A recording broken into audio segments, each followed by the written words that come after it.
국민의힘 안에서는 또 최종 경선에서 2위를 했었던 한동훈 전 대표가 유세 지원에 나서지 않는 데 대한 불만의 이야기도 나오고 있습니다. 이러자 한동훈 전 대표는 나중에 자기가 도와주질 않아서 선거에 졌다는 말을 하려는 거라며 남을 탓할 생각하지 말라고 반박했습니다. 안희재 기자 취재했습니다. 어제 경남 밀양의 김문수 국민의힘 후보 유세장. 선거대책위원장직 제의에 응하지 않고 있는 한동훈 전 대표를 향해 불만이 터져나왔습니다. 졌다고 집구석에 들어앉아 있고 이래가 되겠습니까?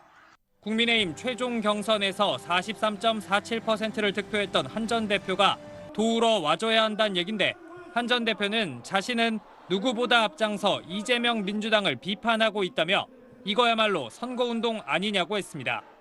뭐 유세장 가면 왜 저보고 안 나오냐. 아니 제 얘기할 때가 아니잖아요. 이재명과 싸워야죠.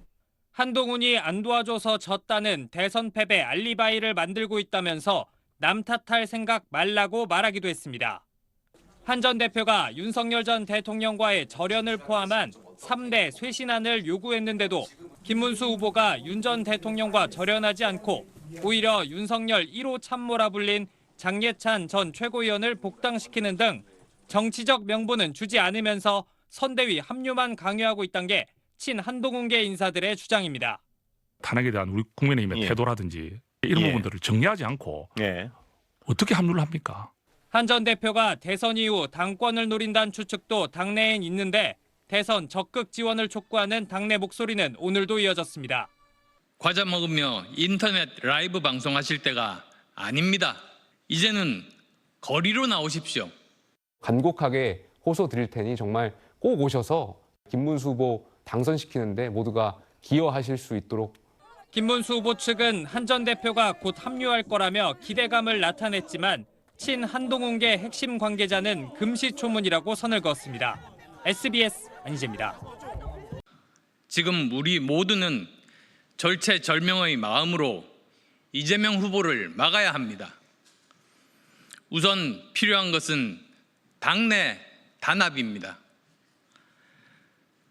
한동훈 전 대표님, 과자 먹으며 인터넷 라이브 방송하실 때가 아닙니다. 페이스북 글 몇 줄로는 이재명 후보를 이길 수 없습니다. 이제는 거리로 나오십시오. 당원의 손으로 당대표가 되신 분이라면 이제 당과 대한민국을 지키는 일에 나서 주십시오. 그것은 선택이 아니라 책임입니다. 나중에 뒷감당을 어떻게 하려고 하십니까? 제발 대의를 위해서 나서 주십시오.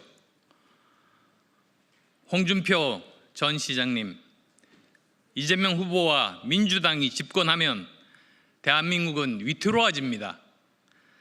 시장님은 우리 당의 자산이자 중심이셨습니다. 혹시 과거 경선 과정에서 서운한 점이 있었다면 국민과 당원들을 위해 너그러이 풀어주시기 바랍니다. 저 역시 그런 경험이 있습니다만 오직 나라와 당을 위해 나섰습니다. 그것이 국민을 위한 정치인의 도리라고 믿습니다.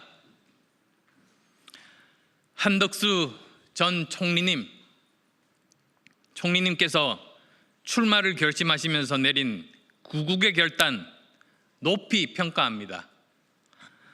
후보 교체 과정의 아픔은 잊고 국가의 미래를 위해 나서 주십시오. 지금 이 위기의 현실을 누구보다 잘 아시는 분 아닙니까? 시작하셨다면 끝도 함께 해주십시오. 간곡히 부탁드립니다. 우리는 지금 역사의 갈림길에 서 있습니다. 이 위기를 넘어서기 위해선 반드시 승리해야 합니다. 그러나 승리는 저절로 주어지지 않습니다. 국민 대다수는 이재명 후보가 대통령이 되어서는 안 된다는 것을 잘 알고 있습니다.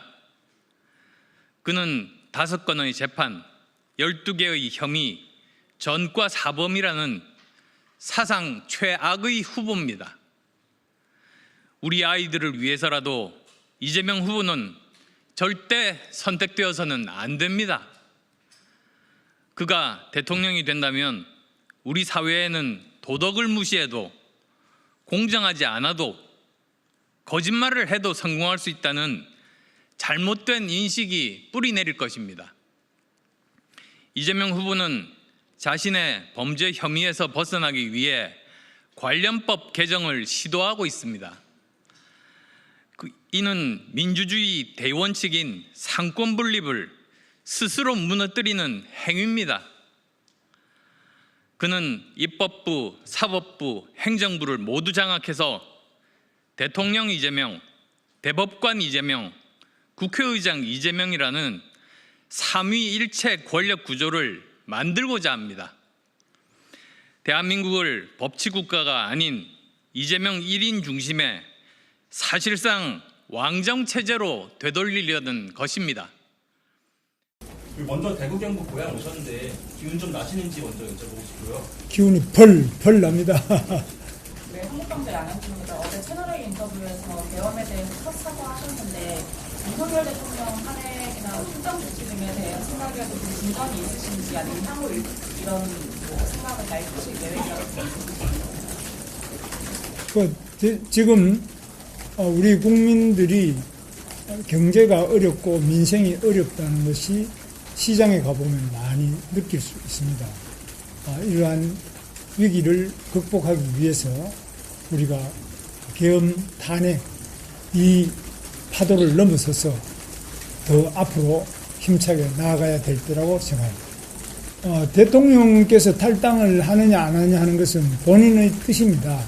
우리 당이 대통령 보고 탈당해라 또는 뭐 하시려고 하는 거 하지 마라 이렇게 하는 것은 옳지 않다고 생각하고, 만약 윤석열 대통령께서 잘못한 점이 있다고 판단해서 탈당하라고 한다면 우리 당도 책임이 있습니다. 그래서 자기가 뽑은 대통령을 탈당시키는 방식 이런 것을 가지고 책임이 면책될 수도 없고 또 그렇게 하는 것은 도리도 아니라고 생각합니다. 그래서 탈당은 없고 출당 조치도 없을 거다 이렇게 이해하면 되겠습니다. 탈당은 없고 또 뭐 자진 탈당을 하지 않는 이상은 출당 조치는 없다 이렇게 이해하면 되겠네요. 뭐 현재로서는 그런 것은 생각해 본 적이 없습니다. 그래서 국민들께서나 어떤 분들 중에 출당을 시킨다, 탈당을 권한다 이렇게 하면 마치 우리는 괜찮은 것처럼 이렇게 하는 모양이 될 수 있는데, 저는 우리 당이 다시 민주주의의 원칙을 굳건히 확인하고 실천하는 것이 필요하다. 제 생각에는 그동안 소통이 좀 부족했던 점이 있습니다. 그리고 또 계엄이라는 것은 극단적인 선택 중에 하나인데 그 방법이 옳았느냐 하는 부분은 많은 논란이 있지만 저 김문수는 그러한 방식으로 부족했던 소통 문제를 해결할 수 있다고 보지 않습니다. 저는 그래서 앞으로 보다 더 긴밀하게 여야 간에 소통하고 국민과 소통하고 다른 점이 있으면 타협하는 그런 정치를 하면서도 앞으로 힘차게 대한민국의 국가위기, 경제위기, 민생의 위기를 극복하는 길로 나아가겠습니다. 네. 이제 가셔야 된답니다. 조금 가셔야 됩니다. 하나만 더 여쭤볼게요. 하시죠. MBN의 김현인데요. 그 한동훈 전 대표 측에서 윤석열 전 대통령하고 이제 결연을 하면은 김문수 후보님 캠프에 와서 이제 도와주겠다 이렇게 얘기를 했는데 이 발언은 좀 어떻게 생각하십니까? 뭐 좋은 그런 말씀을 한다고 하셨다고 보는데 저는 한동훈 후보와 같이 윤석열 대통령하고 그런 깊은 인연은 없습니다. 저는 이제 고용노동부 장관하고 경제사회노동위원장은 윤석열 대통령께서 임명해 주셔서 제가 그 직을 맡았습니다. 그러나 저는 공직으로서 그것을 맡아서 공직으로서 윤석열 대통령을 도와서 노동개혁을 추진해서 일정한 성과가 있었다고 생각합니다. 한동훈 후보처럼 검찰로서 또 같이 상당히 오랜 기간 동안 업무를 했던 이런 경우하고는 저는 조금 다르기도 합니다만은 한동훈 후보의 그 말씀이 무슨 뜻인지 제가 또 한동훈 후보를 만나가지고 구체적으로 말씀을 들어보고 거기에 맞춰서 적절하게 하도록 하겠습니다. 네. 죄송합니다. 됐죠? 죄송합니다. 네. 제가 대신 용서를 빌겠습니다. 부의장께서 말씀하시니까 제가 따라가야 하겠습니다.